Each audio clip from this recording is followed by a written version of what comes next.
Ada saja tingkah penyanyi Denny Caknan yang membuat para fansnya tergelitik. Baru-baru ini, suami Bella Bonita itu mengunggah sederet foto lawasnya di Instagram. Total ada 5 foto lawas yang diunggah Denny via akun @denny_caknan. Dalam unggahan itu, nampak Denny masih begitu kurus jika dibandingkan perawakannya saat ini. Bahkan dalam deretan foto itu ada pula momen saat sang penyanyi masih duduk di bangku SMA. Pada foto pertama, Denny Caknan tampak berdiri sambil membawa sendok dan wadah makanan. Di bagian foto kedua, Denny Caknan terlihat duduk di lantai dengan kipas angin di belakangnya. Bak kehausan dan kepanasan, ia pun meminum es langsung dari tempatnya. Selanjutnya, ada pula foto Denny bersama rekan-rekan lainnya saat berada di warung.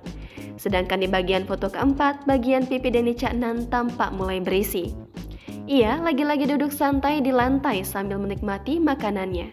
Di bagian foto terakhir unggahannya, Denny Caknan malah berpose kocak duduk di bagian ban depan motor Vespa. Mengunggah foto aib masa lalunya, Denny Caknan bersikap seolah tidak mengenal dirinya sendiri. Hanya dalam waktu singkat, unggahan Denny Caknan tersebut langsung menuai beragam komentar. Menariknya, Bella Bonita memberikan komentar yang tidak biasa.